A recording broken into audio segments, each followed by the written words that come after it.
Senhor presidente, nesse momento em que encerramos a nossa atividade de votação e ainda permanecemos aqui para o debate, está acontecendo ali ao lado, atravessando apenas uma porta, do nosso lado, a votação na Câmara dos Deputados, a votação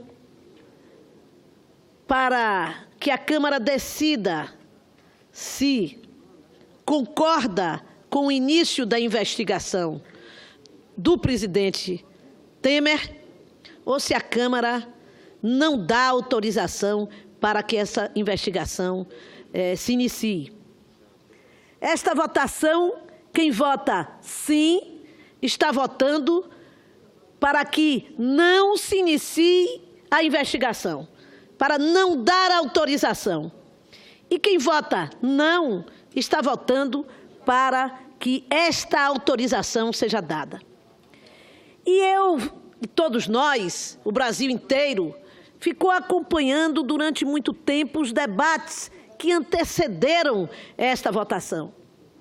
E, novamente, caro presidente, eu tenho que ser sincera e lhe dizer que me surpreendi, já nessa idade e com tantos anos de vida pública, que já chega a 3 dezenas de anos, e ter que ver algumas manifestações naquele plenário que, tenho que confessar, me surpreendem pelo grotesco.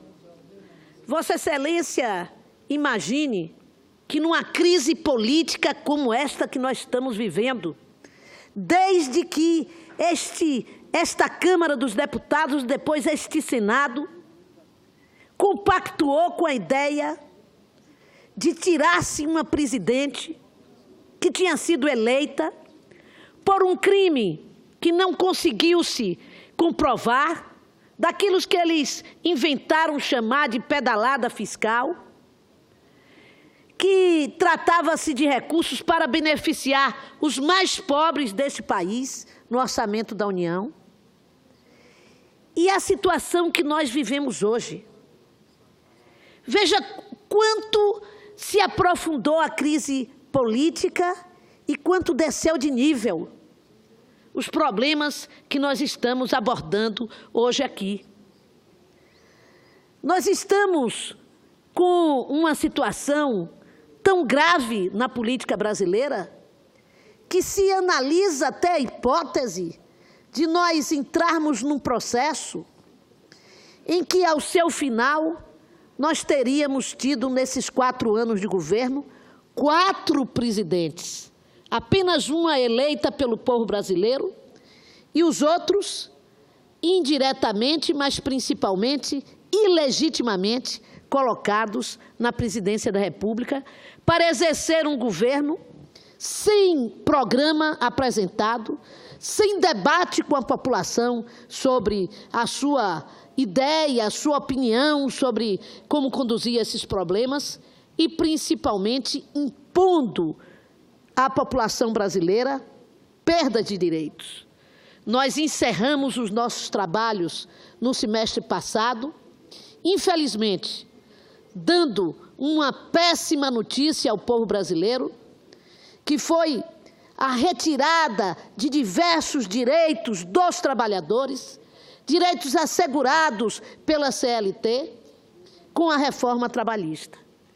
E iniciamos esse período de volta do recesso, iniciamos os trabalhos legislativos, votando do outro lado da Casa Legislativa uma autorização para processar o presidente da República, acusado pela Procuradoria-Geral da República de corrupção passiva.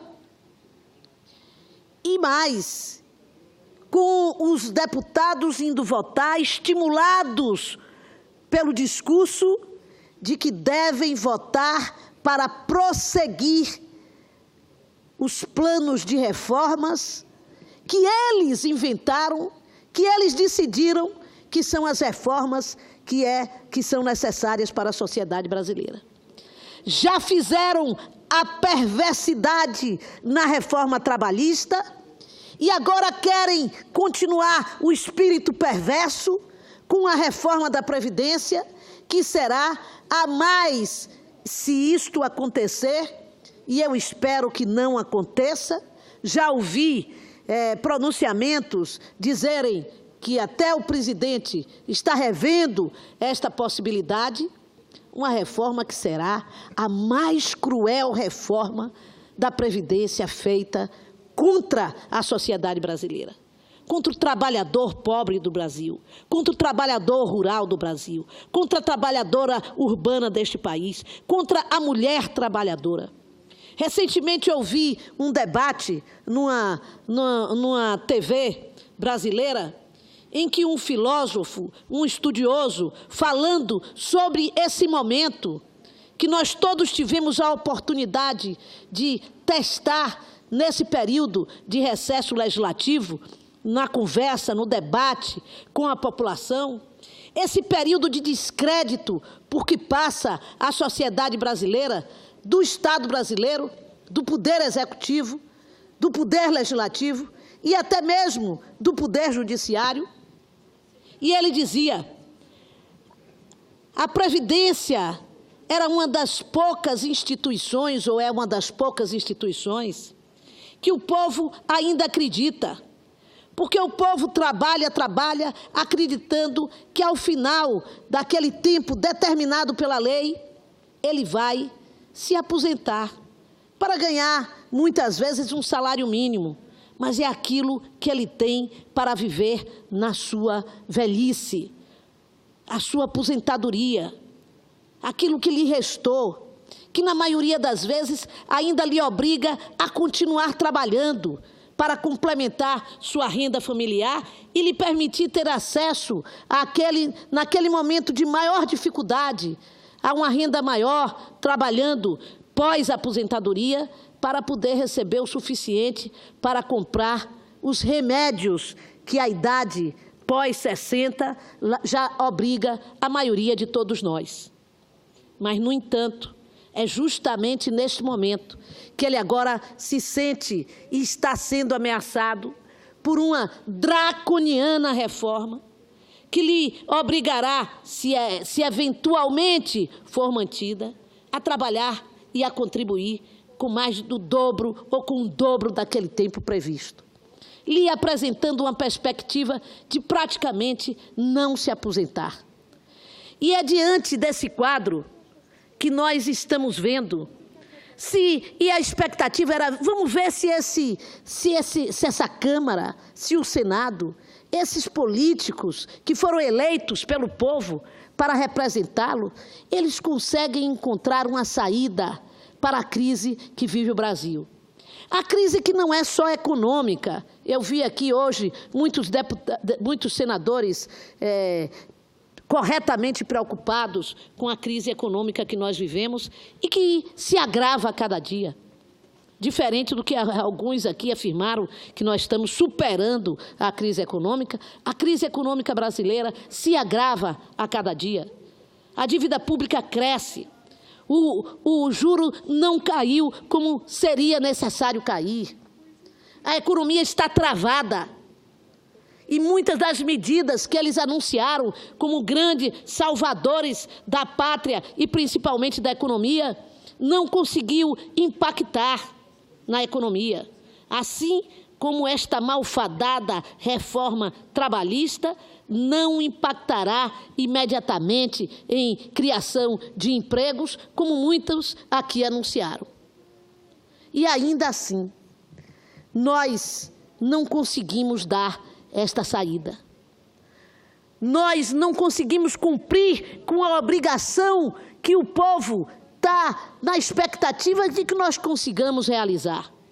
Estamos debatendo agora, nesse momento, se o presidente sai para, por 180 dias, iniciasse a sua investigação e, nesse período, se mantém o presidente da Câmara e depois disso convoca uma eleição indireta para que ele, no que se diz, no que se fala em geral, para que ele próprio continue, enquanto o povo continua totalmente afastado das deliberações sobre sua própria vida.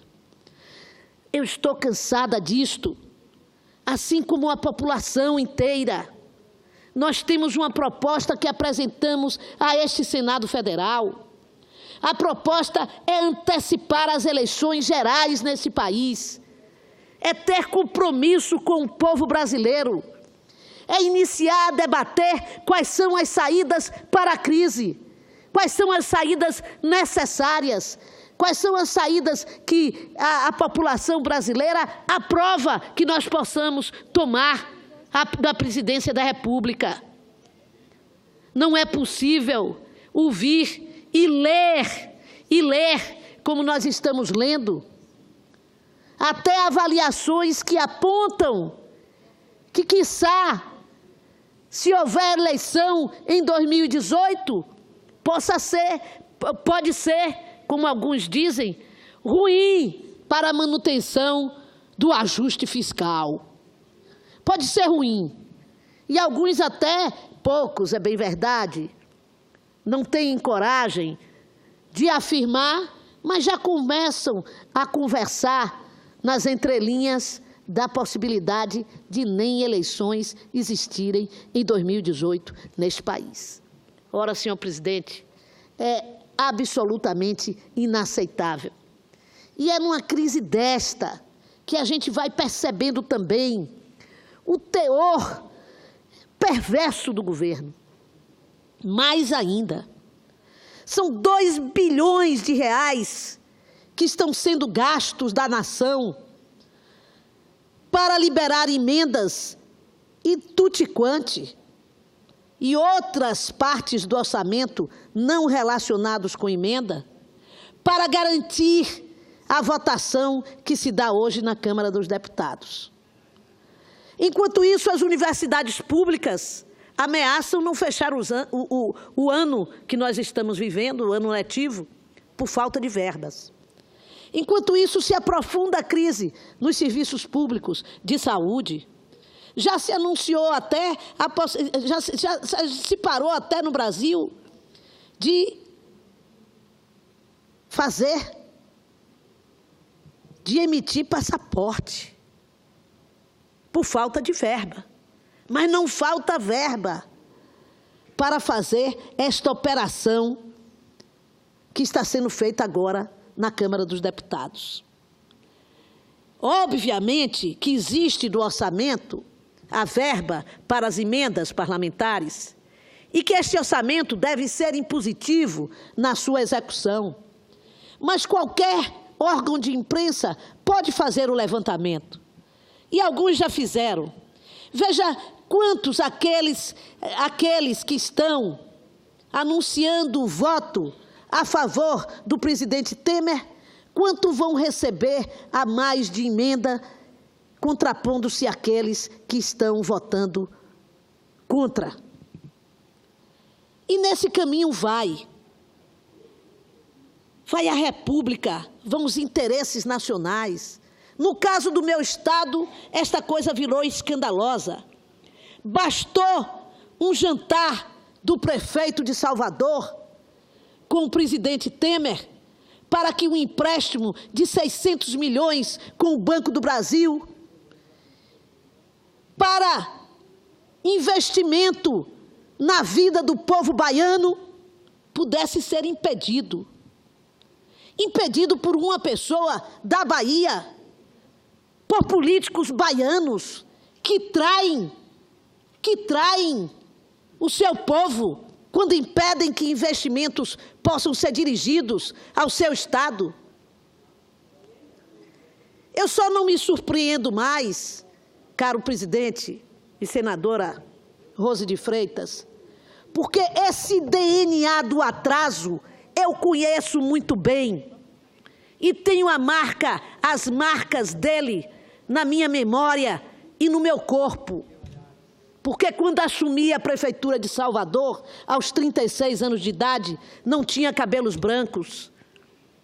E saí de lá com os cabelos quase todos brancos, vivendo um dilema, que foi o dilema de uma perseguição, de uma interdição permanente dos interesses do povo da nossa cidade por uma disputa política conduzida pelo governo do Estado. E é este mesmo DNA que se repete agora. Um DNA que uma república democrática não pode permitir que seja a marca de governo de ninguém. Nós lutamos muito para construir uma democracia neste país. E mesmo com todo o revés democrático que estamos vivendo há um ano, não era possível imaginar que pudéssemos chegar a tanto. Portanto, senhor presidente, senhoras senadoras e senadores, seja qual seja o resultado, e eu imagino qual será esse resultado, o povo brasileiro está perdendo, porque perde desde o minuto em que se permitiu, neste Senado Federal, com discursos e mais discursos, prometendo maravilhas ao povo brasileiro e fazendo aqui um processo jurídico-político que condenou uma presidente por uma chamada pedalada fiscal para garantir verbas para o Bolsa Família e a agricultura familiar. E hoje o Brasil se encontra imerso em escândalos políticos, em escândalos de corrupção e numa crise política e econômica sem precedentes. Quando se quebra uma regra da democracia, se estabelece um certo campo anárquico onde tudo pode acontecer, e é o que nós estamos vendo. O presidente da Câmara conduzindo um processo cheio de expressões de lealdade ao presidente da República, que todos sabem que por debaixo do pano não é verdadeira. Nos bastidores se fala que tudo está sendo planejado para, se passar agora, na segunda não passa. É assim, basta ir na Câmara para ouvir os comentários. O presidente e seu partido jurando amor eterno ao presidente Temer e por debaixo do pano, nas alcovas, conspirando. Virou moda. A conspiração contra o poder constituído passa a ser a regra depois do que fizeram com a presidente eleita. E nós, e o povo brasileiro, como esperar a saída da crise? Dizem eles, esperem até 2018, claro, cada um está confortável na sua condição de parlamentar, não está vivendo o desemprego dentro da sua casa, não está convivendo com as dificuldades que a economia impõe hoje à juventude, às mulheres e ao povo trabalhador deste país. Se tivessem este compromisso, estávamos todos reunidos de forma extraordinária para decidir a convocação e a antecipação das eleições no Brasil e conduzir o povo brasileiro a uma nova pactuação para que nós possamos encontrar um novo momento, um novo programa que una a população brasileira na direção da retomada do desenvolvimento e do crescimento econômico. O povo brasileiro vive um clima de ódio, um clima de raiva, um clima de descrédito com a política e com os políticos. Podem fazer pesquisas em qualquer cidade que o resultado dará o mesmo. E não é possível que nós não compreendamos a dimensão da tarefa que temos, a responsabilidade que temos de, abrindo os trabalhos desta casa, nos dedicarmos naquilo que é o centro da questão.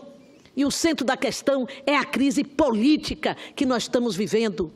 e que ela aprofunda a crise econômica. Eu quero dar meus parabéns ao presidente da Casa na tomada de decisão de nós termos uma pauta importante como a da segurança pública. Mas isso não nos afastará da responsabilidade central de dar uma resposta à questão política central deste país, que é a crise de poder. O povo já não vê no poder executivo a capacidade de liderar o país. E é por isso, senhor presidente, que quero dizer que neste momento eu só tenho a lamentar, porque eu não tenho dúvida de que o governo, com o nível de desaprovação que tem na população, teria que tomar a decisão de fazer com que o povo brasileiro pudesse voltar a acreditar na política e nos políticos como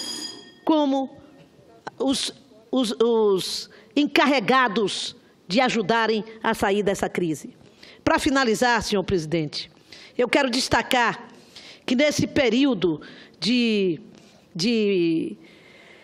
recesso parlamentar, pude fazer diversas viagens ao interior do meu estado e, numa delas, a semana passada, tive o prazer de participar da abertura do Festival de Chocolate de Ilhéus, um evento que reuniu mais de 80 expositores de 40 marcas.